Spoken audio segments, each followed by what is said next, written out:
ಕರ್ನಾಟಕ ದಲಿತ ಸಂಘರ್ಷ ಭೀಮವಾದ ಜಿಲ್ಲಾ ಶಾಖೆ ವತಿಯಿಂದ ಹಾಗೂ ಕರ್ನಾಟಕ ದಲಿತ ಸಂಘರ್ಷ ಸಮಿತಿ ಅಲ್ಪಸಂಖ್ಯಾತ ಸಮಿತಿ ವತಿಯಿಂದ ಜಂಟಿಯಾಗಿ ಬೀದರ್ ತಾಲೂಕಿನ ಚಿಟ್ಟ ಆಶ್ರಯ ಕಾಲೋನಿಯ ನಿವಾಸಿಗಳಿಗೆ ಮೂಲಭೂತ ಸೌಕರ್ಯ ಕಲ್ಪಿಸುವುದಾಗಿ ಹಾಗೂ ಇನ್ನಿತರೆ ಬೇಡಿಕೆಗಳನ್ನು ಈಡೇರಿಸುವಂತೆ ಒತ್ತಾಯಿಸಿ ಜಿಲ್ಲಾಧಿಕಾರಿಗಳ ಕಚೇರಿಯ ಮುಂದೆ ಪ್ರತಿಭಟನೆಯನ್ನು ಹಮ್ಮಿಕೊಳ್ಳುವ ಮೂಲಕ ಮಾನ್ಯ ಜಿಲ್ಲಾಧಿಕಾರಿಗಳಿಗೆ ಬರೆದ ಮನವಿ ಪತ್ರವನ್ನು ಸಲ್ಲಿಸಿದರು. ಬೀದರ್ ತಾಲೂಕಿನ ಚಿಟ್ಟ ಆಶ್ರಯ ಕಾಲೋನಿಯಲ್ಲಿ ಸುಮಾರು 250 ಕುಟುಂಬಗಳು ಸುಮಾರು 13-15 ವರ್ಷಗಳಿಂದ ಎಲ್ಲಾ ಸಮುದಾಯದ ಜನರು ವಾಸ ಮಾಡ್ತಾ ಇದ್ದಾರೆ. ಇಲ್ಲಿರುವ ಜನರು ಕಡು ಬಡವರಾಗಿದ್ದು ಕತ್ತಲೆಯಲ್ಲಿ ವಾಸ ಮಾಡ್ತಾ ಇದ್ದಾರೆ. ಹಲವು ಚೇಳುಗಳು ಕಚ್ಚಿ ಹಾವುಗಳ ಕಚ್ಚಿ ಜನರು ಪ್ರಾಣ ಕಳೆದುಕೊಂಡಿದ್ದಾರೆ. ನಾವುಗಳು ಸುಮಾರು ಸಲ ಹೋರಾಟದ ಮುಖಾಂತರ ಜಿಲ್ಲಾಧಿಕಾರಿಗಳಿಗೆ ಜನಪ್ರತಿನಿಧಿಗಳಿಗೆ ಮನವಿ ಪತ್ರ ಸಲ್ಲಿಸಿದರೂ ಯಾರೂ ಕ್ಯಾರೆ ಅನ್ನುತ್ತಿಲ್ಲ. ಹಿಂದಿನ ಜಿಲ್ಲಾಧಿಕಾರಿಗಳಾದ ರಾಮಚಂದ್ರನ್ ನಮ್ಮ ಹೋರಾಟಕ್ಕೆ ಸ್ಪಂದಿಸಿ ಕಾಲೋನಿಯ ನಿವಾಸಿಗಳಿಗೆ ನೀರು, ವಿದ್ಯುತ್ತಿನ ವ್ಯವಸ್ಥೆ ಮಾಡಿ ಕಲ್ಪಿಸಿದರು. ಈಗ ಮೂಲಭೂತ ಸೌಲಭ್ಯಗಳ ಅವಶ್ಯಕತೆ ಇದೆ. ಹಕ್ಕು ಪತ್ರ, ಅಂಗನವಾಡಿ ಕೇಂದ್ರ, ಸಮುದಾಯದ ಆರೋಗ್ಯ ಕೇಂದ್ರ ಹಾಗೂ ಬೀದಿ ದೀಪಗಳ ವ್ಯವಸ್ಥೆ ಇವುಗಳು ತುಂಬಾ ಅವಶ್ಯಕವಾಗಿದ್ದು ಈ 4 ಬೇಡಿಕೆಗಳನ್ನು ಈಡೇರಿಸುವಂತೆ ಒತ್ತಾಯಿಸಿ ಇವತ್ತು ಮನವಿ ಪತ್ರ ಸಲ್ಲಿಸಲಾಗಿದೆ. ದಯಾಳುಗಳಾದ ಜಿಲ್ಲಾಧಿಕಾರಿಗಳು ಗಂಭೀರವಾಗಿ ಈ ಬಗ್ಗೆ ಪರಿಗಣಿಸಿ ಜಿಲ್ಲಾ ಆಶ್ರಯ ಕಾಲೋನಿಯ ನಿವಾಸಿಗಳಿಗೆ ನ್ಯಾಯ ದೊರಕಿಸಿಕೊಡಬೇಕು. ಹಕ್ಕು ಪತ್ರ, ಅಂಗನವಾಡಿ ಕೇಂದ್ರ, ಸಮುದಾಯ ಆರೋಗ್ಯ ಕೇಂದ್ರ ಹಾಗೂ ಬೀದಿ ದೀಪದ ವ್ಯವಸ್ಥೆ ಕಲ್ಪಿಸಬೇಕು ಎಂದು ಈ ಮೂಲಕ ಪ್ರತಿಭಟನಾಕಾರರು ತಮ್ಮ ಅಳಲನ್ನು ತೋಡಿಕೊಂಡಿದ್ದಾರೆ. ಪ್ರತಿಭಟನೆ ಉದ್ದೇಶಿಸಿ ಕರ್ನಾಟಕ ದಲಿತ ಸಂಘರ್ಷ ಸಮಿತಿ ಭೀಮವಾದ ಜಿಲ್ಲಾ ಸಂಚಾಲಕರಾದ ಕಲ್ಯಾಣರಾವ್ ಭೋಸಲೆ ಅವರು ಹಾಗೂ ಅಲ್ಪಸಂಖ್ಯಾತ ಘಟಕದ ಜಿಲ್ಲಾಧ್ಯಕ್ಷರಾದ ಸೈಯದ್ ಆಸಿಫ್ ಅವರು ಮಾತನಾಡಿದರು. ಪ್ರತಿಭಟನೆಯ ಸಂದರ್ಭದಲ್ಲಿ ಜಿಲ್ಲಾ ಸಂಚಾಲಕರು ಬೀದರ್ನ ಪ್ರಭಾಕರ್ ಭೋಸಲೆ, ಜಿಲ್ಲಾ ಸಂಚಾಲಕರು ಬೀದರ್ನ ರಾಜ್ಕುಮಾರ್ ದೇವರಮನಿ, ಸಂಜೀವ್ ಕುಮಾರ್ ಲಾದಾ, ವಿಜಯ್ ಕುಮಾರ್ ಚೌಬಾರ, ಪ್ರದೀಪ್ ಅವರು ಸೇರಿದಂತೆ ಸೈಯದ್ ಮೀರ್ ಇಮಾನ್ ಅಲಿ, ಸೈಯದ್ ನೆಮೂನ್, ದಸ್ತಗೀರ್ ಪಾಷಾ, ಎಂಎ ಮುಬಿನ್ ಅವರು ಸೇರಿದಂತೆ ಚಿಟ್ಟ ಆಶ್ರಯ ಕಾಲೋನಿಯ ಕುಟುಂಬಸ್ಥರು ಉಪಸ್ಥಿತರಿದ್ದರು. ಸಮಿತಿ ಭೀಮವಾದ ಒತ್ತಾಯಿಸುವುದೆಂದರೆ ಇವತ್ತು ನಾವು ಏನು ಜಿಲ್ಲಾ ಆಫೀಸ್ಗಳು ಬಂದು ಗೊತ್ತಾ ಏನು ಜಿಲ್ಲಾಧಿಕಾರಿ ಮೆಮೊರಂ ಕೊಡ್ತಿದ್ದೆವು. ಯಾಕೆಂದರೆ ಸುಮಾರು 13 ವರ್ಷದಿಂದ ನಮ್ಮ ADC ಸಾಹೇಬ್ರಿಗೆ ಎಲ್ಲ ಚೆನ್ನಾಗಿ ಗೊತ್ತದ. ಅದು ಏನಾಗ್ಯದ ಏನಿಲ್ಲ ಎಲ್ಲ ಗೊತ್ತಿದ್ರು ಕೂಡ ಅವರು ಮತ್ತು ಏನಿಲ್ಲ ಗೊತ್ತಿದ್ದಾಗ ಅವ್ರು ಹೇಳ್ತಾರೆ ಆ ವಿಷಯ ಆಯಿತು.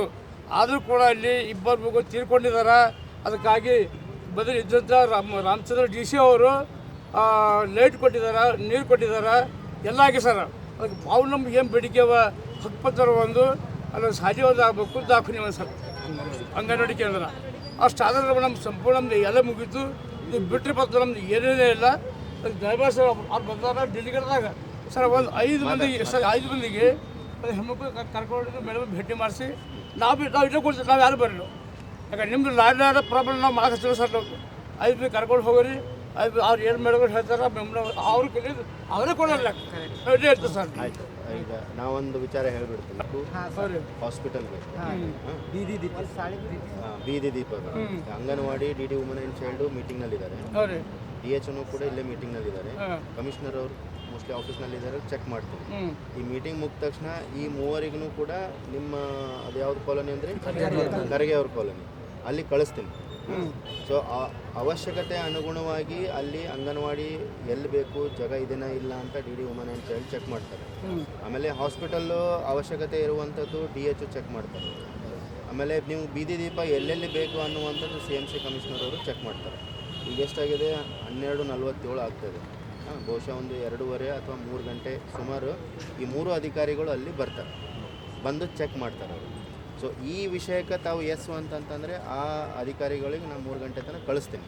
ಇಲ್ಲ ಇಲ್ಲಿನ ಜನನೇ ಮೇಡಮ್ ಅವ್ರಿಗೆ ಭೇಟಿಯಾಗಿ ಅವರು ಏನು ಹೇಳ್ಕೋಬೇಕಾಗಿದೆ ತೊಂದರೆ ಆಯ್ತು ಅಂದರೆ ಅವರಿಗೆ ಭೇಟಿ ಮಾಡಿಸ್ತೀನಿ. ಎಷ್ಟು ಒಂದು 5 ಜನ ಬರ್ರಿ, ನಾನು ಕರ್ಕೊಂಡು ಬರ್ತಾರೆ.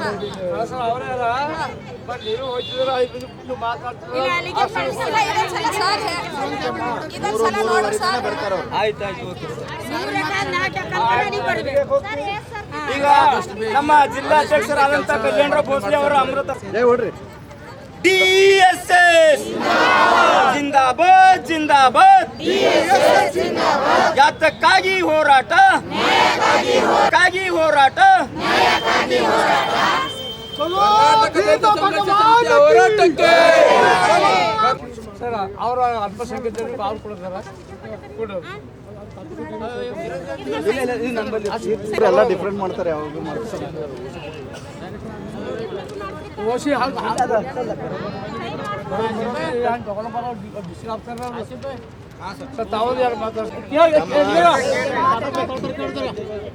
ತಾವೆಲ್ಲ ಬಂದು ಒಂದು ಮೆಮೊರಂಡಮ್ ಅನ್ನು ಕೊಟ್ಟಿದ್ದೀರಿ. ಆ ಮೆಮೊರಂಡಮ್ನಲ್ಲಿ 3 ವಿಷಯಗಳು ಹೇಳಿದಿರಿ. ಒಂದು ಹಾಸ್ಪಿಟಲ್ ಸಂಬಂಧ, ಇನ್ನೊಂದು ಅಂಗನವಾಡಿ ಸಂಬಂಧ, ಇನ್ನೊಂದು ಬೀದಿ ದೀಪ ಸಂಬಂಧ ತಾವು ಪ್ರಸ್ತಾಪ ಮಾಡಿದ್ದೀರಿ. ಅದನ್ನ ಹಕ್ಕುಪತ್ರ ಯಾರು ಕೊಟ್ಟಿದ್ದೀರಿ? ಕೊಟ್ಟಿ ಸರ್. ಹಕ್ಕುಪತ್ರ ಯಾರು ಕೊಡಬೇಕು? ಈಗ ಕೊಡ್ಬೇಕು, ಜಿಲ್ಲಾಧಿಕಾರಿ ಡೈರೆಕ್ಷನ್ ಮುನ್ಸಿಪಾಲಿಟಿ ಬರಬೇಕು. ಆಯ್ತು, ಅಂದ್ರೆ CMC ಕಮಿಷನರ್ ಅವರು ಬರ್ತಾ ಇದ್ದಾರೆ. ಸೊ ಹಕ್ಕುಪತ್ರ ಸಂಬಂಧ ಈ 4 ವಿಷಯ ಸಂಬಂಧ 3:30-4 ಗಂಟೆವರೆಗೂ 3 ಅಧಿಕಾರಿಗಳು DHO, CMC ಕಮಿಷನರ್ ಅವರು ಮತ್ತು DD ವುಮನ್ ಆ್ಯಂಡ್ ಚೈಲ್ಡ್ ನಿಮ್ಮ ಖರ್ಗೆ ಕಾಲೋನಿಗೆ ಬರ್ತಾರೆ. ವಿಷಯ ಏನದಂತ ಅವರು ಪರಿಶೀಲನೆ ಮಾಡಲಿ, ಮುಂದೆ ಅದು ಏನು ಮಾಡಬೇಕಾಗಿದೆ ಅಂತ. ದಲಿತ ಸಂಘ ಸಮಿತಿ ಭೀಮವಾದ ವತಿಯಿಂದ ಇವತ್ತು ನಾವು ಜಿಲ್ಲಾಧಿಕಾರಿ ಅವರಿಗೆ ಮನವಿ ಪತ್ರ ಕೊಟ್ಟಿದ್ದೆವು. ಏಕೆಂದರೆ ಅವರು 10 ದಿವಸ ಒಳಗೆ ಮಾಡಲಿಲ್ಲ ಅಂದ್ರೆ ನಾವು ಇಲ್ಲಿ ಜಿಲ್ಲಾ ಕಚೇರಿ ಮುಂದೆ ಎಲ್ಲ ಹೆಣ್ಮಕ್ಳು ತೊಗೊಂಡು ಊಟ ಮಾಡೋಂಥ ವ್ಯವಸ್ಥೆ ನಮ್ಮ ಹಕ್ಕುಪತ್ರ ಕೊಡೋವರೆಗೂ ನಾವು ಊಟ ವ್ಯವಸ್ಥೆ ನಾವು ಇಲ್ಲೇ ಮಾಡ್ತೀವಿ ಅಂಥೇಳಿ ನಾವು ಖಂಡಿಸ್ತೇವೆ. ಯಾಕೆಂದರೆ ಈಶ್ವರ ಖಂಡ್ರೆ ಇದ್ದಾರೆ, ಅವ್ರಿಗೂ ಕೂಡ ಎಲ್ಲನೂ ಗೊತ್ತಿದ್ರು ಕೂಡ ಅವರು ಗರೀಬರ ಮೇಲೆ ಅವರು ನಿಷ್ಕಾಳಜಿ ಮಾಡ್ತಾಯಿಲ್ಲ.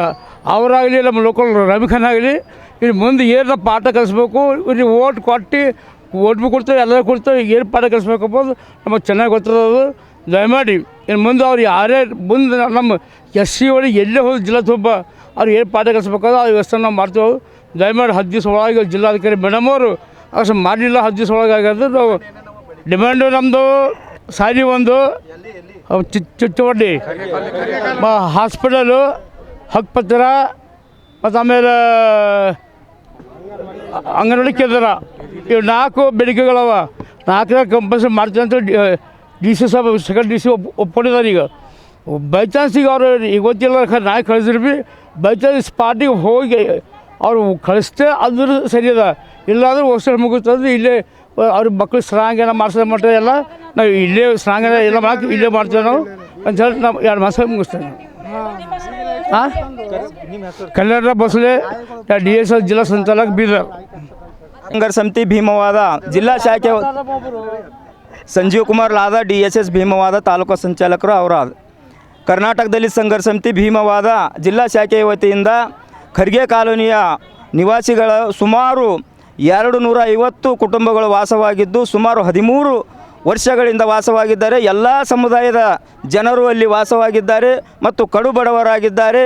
ಅಲ್ಲಿ ನಮ್ಮ ಹಿಂದಿನ DC ಅವರಾದಂಥ ರಾಮಚಂದ್ರನ್ ಸರ್ ಅವರು ನಮ್ಮ ಹೋರಾಟಕ್ಕೆ ಸ್ಪಂದಿಸಿ ನೀರಿನ ವ್ಯವಸ್ಥೆ, ವಿದ್ಯುತ್ ವ್ಯವಸ್ಥೆ ಈಗಾಗಲೇ ಮಾಡಿದ್ದಾರೆ. ಇವಾಗ ಅತಿ ಅವಶ್ಯಕವಾದಂಥ ಮೂಲಭೂತ ಸೌಕರ್ಯಗಳಲ್ಲಿ ಹಕ್ಕುಪತ್ರ, ಅಂಗನವಾಡಿ ಕೇಂದ್ರ, ಸಮುದಾಯ ಆರೋಗ್ಯ ಕೇಂದ್ರ ಮತ್ತು ಬೀದಿ ದೀಪಗಳು ಅತಿ ಅವಶ್ಯಕವಾಗಿದೆ. ಅದಕ್ಕಾಗಿ ಮಾನವನಿಗೆ ಅತ್ಯಂತ ಅವಶ್ಯಕವಾದಂಥ ವಿಷಯಗಳು, ಮೂಲಭೂತ ಸೌಕರ್ಯಗಳನ್ನು ಒದಗಿಸಬೇಕಂತೇಳಿ ನಾವು ಸುಮಾರು 13 ವರ್ಷಗಳಿಂದ ಹೋರಾಟವನ್ನು ಮಾಡ್ತಾ ಇದ್ದೇವೆ. ಅದಕ್ಕೆ ನಮ್ಮ ಈ ಹೋರಾಟಕ್ಕೆ ನಮ್ಮ ಜಿಲ್ಲಾಧಿಕಾರಿಗಳಾದಂಥ ಶಿಲ್ಪಾ ಶರ್ಮಾ ಅವರು ಸ್ಪಂದಿಸಿ ನಮಗೆ ನಮ್ಮ ಬಡ ಜನರಿಗೆ ನ್ಯಾಯ ಒದಗಿಸಿಕೊಡ್ತಾರೆ ಅಂತಕ್ಕಂಥ ಒಂದು ನಮಗೆ ನಂಬಿಕೆ ಇದೆ. ಅವರು ಒದಗಿಸಿಕೊಡ್ಬೇಕು. ಒಂದೇಳೆ ಒದಗಿಸಿಕೊಡಲಿಲ್ಲ ಅಂದರೆ ಇದೇ ಹೋರಾಟವನ್ನು ನಾವು ಉಗ್ರವಾಗಿ ಇಡೀ ನಮ್ಮ ಜಿಲ್ಲೆಯ ನಮ್ಮ ಕಾಲೋನಿಯ ಎಲ್ಲ ಹೆಣ್ಣು ಮಕ್ಕಳು, ವಯೋವೃದ್ಧರು, ಚಿಕ್ಕ ಮಕ್ಕಳು ಎಲ್ಲ ಬಂದು ಇಲ್ಲೇ ಜಿಲ್ಲಾಧಿಕಾರಿಗಳ ಕಚೇರಿಯ ಮುಂದೆ ನಾವು ಒಂದು ಉಪವಾಸ ಸತ್ಯಾಗ್ರಹವನ್ನು ಮಾಡಿ ಹೋರಾಟವನ್ನು ಮಾಡ್ತೇವೆ ಅಂತಕ್ಕಂಥ ವಿಷಯವನ್ನು ಹೇಳಿ ನನ್ನ ಮಾತನ್ನು ಮುಗಿಸ್ತೇನೆ. ಜೈ ಭೀಮ್, ಜೈ ಭಾರತ್. ಕುಡಿಯೋ ನೀರಿನ ವ್ಯವಸ್ಥೆ ಮಾಡಿದ್ದಾರೆ, ಆದರೆ ಇನ್ನೂ ಕೆಲವು ತೊಂದರೆಗಳಿವೆ. ನೀರಿನ ವ್ಯವಸ್ಥೆ ಸರಿಯಾಗಿ ಮಾಡ್ಬೇಕಂತಕ್ಕಂಥ ವಿಷಯ ಇಲ್ಲ ಮೇಡಮ್ ಅವರೇ. ಇಲ್ಲ, 2-3 ತಾಸು ಬರ್ತದೆ, 2-3 ತಾಸು ನೀರು ಬರ್ತದೆ. ಇಲ್ಲ ನೀರು ಕರೆಂಟ್ ಇದೆ ಮೇಡಮ್, 24/7 ಕರೆಂಟ್ ಇದೆ. ಏನ ಬೀದಿ ದೀಪಗಳೇನೋ ಭಾಳ ಸಮಸ್ಯೆ ಆಗ್ತದೆ ರೀ. ಹೆಣ್ಮಕ್ಳು ರಾತ್ರಿ ಹುಟ್ಟಿ ಒಬ್ಬರು ನಡ್ಕೊಂಡು ಹೋಗುವಂಥ ಪರಿಸ್ಥಿತಿಯಲ್ಲಿ ಇಲ್ಲ. ಅಲ್ಲಿ ಮನೆಗೆ ಹೋಗ್ಬೇಕಾ ಬೇಡ ಎಂಬುದಂಥ ಒಂದು ಭಯ ವಾತಾವರಣ ಸೃಷ್ಟಿ ಆಗಿದೆ ರೀ ಮೇಡಮ್. ಬೀದಿ ದೀಪಗಳು ಯಾವುದೇ ರೀತಿಯಿಂದ ಇಲ್ಲ ರೀ, ಮನೆಗಿಲ್ಲ, ಓನ್ಲಿ ಮನೆಗೆ ಅದ ರೀ ಅಷ್ಟೇ, ಮತ್ತೋಗಿ ಬಿಟ್ಟು ಯಾವುದೂ ಇಲ್ಲ. ಒಂದು ಆರೋಗ್ಯ ಕೇಂದ್ರ ಭಾಳ ಇಂಪಾರ್ಟೆಂಟ್ ಅದ ರೀ. ಯಾಕಂತಂದ್ರಪ್ಪ ಅಂದ್ರೆ ಅಲ್ಲಿ ಬಾರ ಏನಪ್ಪ ಅಂದ್ರೆ ಯಾವ್ದು ಭೀ ಒಂದು ಯಾರಿಗೆ ಆರಾಮಿಲ್ದಾಗ ಏನಪ್ಪ ಸೀದಾ ಬೀದರ್ಗೆ ಬರೋವಂಥ ವ್ಯವಸ್ಥೆ ಆಗ್ಲತ್ತದ. ಅದೇ ಅಲ್ಲಿ ಯಾರೋ ಇಲ್ಲಿ ತರಸನ ಸಾಯುವಂಥ ಒಂದು ಪರಿಸ್ಥಿತಿಯಲ್ಲಿ ಇದಾಗ್ಲತ್ತದ. ಸೊ ಹಾವು ಕಚ್ಚಿ ಒಂದು 2-3 ಸತ್ತೋಗ್ಯಾರ ಮೇಡಮ್ ಅಲ್ಲಿ ಹಾವು ಕಚ್ಚಿ. ಅದಕ್ಕೇನಪ್ಪ ಅಂದ್ರೆ ಆದಷ್ಟು ಬೇಗ ಸರ್ಕಾರ ಇದ್ರ ಬಗ್ಗೆ ಗಮನ ತಗೊಂಡು ಒಂದು ಎಚ್ಚೆತ್ತುಕೊಂಡು ಅಲ್ಲಿ ಏನಪ್ಪ ಅಂದ್ರೆ ನಮ್ಮದು ಕರ್ನಾಟಕ ದಲಿತ ಸಂಘ ಸಮಿತಿ ಹಾಗೂ ನಿವಾಸಿಗಳದ್ದು ಒಂದು ಏನೋ ಒಂದು ಬೇಡಿಕೆ ಎಲ್ಲ ಇರಿಸ್ಬೇಕಂತೇಳಿ ತಮ್ಮಲ್ಲಿ ವಿನಂತಿ ಮೇಡಮ್. ಪ್ರದೀಪ್ ಕುದುರೆ ಅಂತೇಳಿ ನಾನು ಖರ್ಗೆ ಕಾಲನಿ ನಿವಾಸಿ ಮೇಡಮ್. तैयद आसिफ DSS भीमवादा जिला संचालक माइनॉरिटीज़। वहाँ पे हर कास्ट के हैं, दलित हैं, माइनॉरिटीज़ हैं। इसमें ऑलरेडी रहीम खान साहब CMC के मिनिस्टर हैं, उनको बोलना हमारा ये है हक पत्र। इनको 15 साल से बैठे वाले हैं। हक पत्र CMC से रहीम खान साहब का काम है अलाट करके देना। और दूसरी बात क्या है, वहाँ पे 5 डेथ हो गए। वहाँ पे जंगल का एरिया है, पूरे सांप है, लाइट नहीं है बराबर। मतलब गरीबों के साथ में कोई देखने वाला नहीं है। हम वो वजह से हम लोग DC साहब को मेमोरेंडम देने आए थे। उन्होंने मीटिंग में बिजी है बोले तो चुप बैठे। अगर ये काम नहीं हुआ तो रास्ता रोको आरम्भ भी करेंगे हम DC ऑफिस के सामने। हमारा काम होने तक हम बैठे रहेंगे। सैयद आसिफ DSS भीमवादा। ನನ್ನ ಹೆಸರು ದ್ರೌಪದಿ. ನಾ ಇರೋದು ಖರ್ಗೆ ಕಾಲೋನಿದಾಗ. ಎಷ್ಟಂದ್ರೆ 16 ವರ್ಷ ನಡೆದು ವಾಸ ಮಾಡ್ತಾ ಕೂತಿದ್ದೆವು. ಮುಳ್ಳು ಕಲ್ಲು ಹಾವು ತೇಳು ಎಲ್ಲರೂ ಮರ್ಡರ್ ಯಾರು ಬರ್ಲಿಕ್ಕೆ ತಯಾರಿಲ್ಲ ನೀವು. ಮತ್ತೇನದ ಅಂದ್ರೆ ಈಗ ರಾತ್ರಿ ಹೊರ ಹೋಗ್ಬೇಕಂದ್ರೆ ಈಗ ನಿನ್ನಿನ ದಿನನೇ 6-7 ಮಂದಿಗೆ ಹುಚ್ಚನಾಯಿ ಕಚ್ಚದ. ಅದಕ್ಕೆ ಹ್ಯಾಂಗೆ ಮಾಡಬೇಕು ಅಂತೇಳಿ ನಾವು ನಿಂಬಲ್ಲಿ ಪರಿಹಾರಕ್ಕೆ ಬಂದಿದ್ದೆವು. ನಮಗೇನು ಹಕ್ಕುಪತ್ರ ಕೊಡಕ್ಕೆ ತಯಾರಿಲ್ಲ, ಅಂಗನವಾಡಿ ತಯಾರಿಲ್ಲ, ಮತ್ತು ಬೀದಿ ಲೈಟ್ ಇಲ್ಲ, ಮತ್ತು ಯಾರು ಬಂದ್ರೂ ಅಧಿಕಾರಿ ನಮಗೆ ಕೇಳಕ್ಕೆ ತಯಾರೇ ಇಲ್ಲ. ನೀವು ಯಾಕಪ್ಪ ಇಷ್ಟು ಜನಸಂಖ್ಯೆ ಬಂದಿದ್ದೆವು, ಬಂದು ಕೇಳಬೇಕಲ್ಲ ನಮಗೆ. ಈಗ 16 ವರ್ಷ ನಡೆದು ನಿಮ್ಮ ಹತ್ರ ಬರ್ಲತ್ತಿದ್ದೆವು, ಎಲ್ಲಿ ಇಕ್ಲತ್ತಿರೋ ಎಲ್ಲಿಲ್ಲೋ ಅಂದ್ಗತಿ ನಾವು ಮಾಡತನ ನಮ್ಮ ಹೊಟ್ಟೆ ತುಂಬಲ್ಲ ಹ್ಯಾಂಗೆ ಮಾಡಬೇಕು ಅಂತೇಳಿ ನಮಗೆ ಕುದಿ ಬಿದ್ದದ. ನಾವು ಬಂದಿದ್ದೇವೆ, ನೀವು ಬರಲೇಬೇಕು. ನಿಮಗೆ ಓಟ್ ಹಾಕಿ ಗೆದಸಲತ್ತಿದ್ದೇವೆ, ಕಾಡ್ಕೆನೆ ಒಟ್ಟು ಬರ್ಲಿಕ್ಕೆ ತಯಾರಿಲ್ಲ. ನಮ್ಮದಿಂದ DC ಸಾಬ್ರ ಆಗಲತ್ತೀರಿ, ಕಾಡ್ಕೆನೆ ನಮಗೆ ಕೇರ್ ಮಾಡಲ್ಲೋಗಿರಿ. ಎಲ್ಲರೂ ಬರ್ತೀರಿ ಕಾಡ್ಕೆನೆ, ನಮಗೆ ಯಾರು ಕೇರ್ ಮಾಡಲ್ಲೋಗಿರಿ. ಯಾಕ ನಮ್ಮ ಡಾಕ್ಟರ್ ಬಾಬಾ ಸಾಹೇಬನ ಮಕ್ಕಳು ಇದ್ದಿದ್ದೇವೆ, ಶಿಶು ಮಕ್ಕಳು ಇದ್ದೇವೆ, ನಮಗೆ ಕೇಳಕ್ಕೆ ತಯಾರಿ. ನನ್ನ ಹೆಸರು ಭಾರತಿ. ನಮಗೆ ಮನೆ ಹಕ್ಕಪತ್ರ ಬೇಕು ರೀ ಮೇಡಮ್. ಹುಳ ಮುಟ್ಟು ಸತ್ತಾರ, ತೇಳುಕ ಸತ್ತಾರ, ಪಾಸಿ ಹಾಕೊಂಡು ಸತ್ತಾರ. ಈಗ ನೀರಿನ ವ್ಯವಸ್ಥೆ, ಮನೆಗೆ ಕರೆಂಟಿನ ವ್ಯವಸ್ಥೆ ಮಾಡ್ಯಾರ, ಬೀದಿ ದೀಪ ಇಲ್ಲ. ಮತ್ತು ಅದು ಮಾಡಿಸ್ಕೊಡ್ಬೇಕು ನಮಗೆ. ಅದು ಅಂಗನವಾಡಿ ಶಾಲೆಗಿನ್ನ ಪೈಲೆ ಹಕ್ಕಪತ್ರ ನಮಗೆ ಮುಖ್ಯ ಅದ. ಈಶ್ವರ ಖಂಡ್ರೆ ಬಂದಾರ, ರಹೀಮ್ ಖಾನ್ ಬಂದಾರ, ಎಲ್ಲರೂ ಬಂದಾರ ನೋಡಿ. ನಿಮಗೆ ಇದಿಂದ ಕೊಡ್ತೇವೆ ಅಂದಾರ ಕರೆ ಅವ್ರು ಹಣಿಗೆ ಹಾಕಿಲ್ಲ ಇವತ್ತಿನ ತಕ. ಈಗ ಭಾಲ್ಕಿ ತಾಲೂಕದಾಗ ಎಲ್ಲ ಕಡೆ ಕೊಡೋ ತರಕಾರಿ ಬೀದರ್ ತಾಲೂಕದಾಗ ಮನೆ ಕೊಡೋ ಹೊಂಟಾರ. ನಮಗೆ ಮನೆಯಿಂದ ನಮಗೆ ಈಗ ಇರ್ಲಕ್ಕೆ ನಮಗೆ ನೆರಳಿಲ್ಲ, ಅಲ್ಲೇ ಹಿಡ್ಕೊಂಡು ಅಲ್ಲೇ ಇದ್ದೇವೆ ನಾವು. ನಮಗೆ ಈ ತಿಂಗಳು 10 ದಿವಸದಾಗ ನಮಗೆ ಹಕ್ಕಪತ್ರ ಕೊಡಬೇಕು. ಕೊಡೋಲ್ಲಾದ್ರೆ ನಾವು ಇಲ್ಲೇ ಧರಣಿ ಕೊಡ್ತೇವೆ.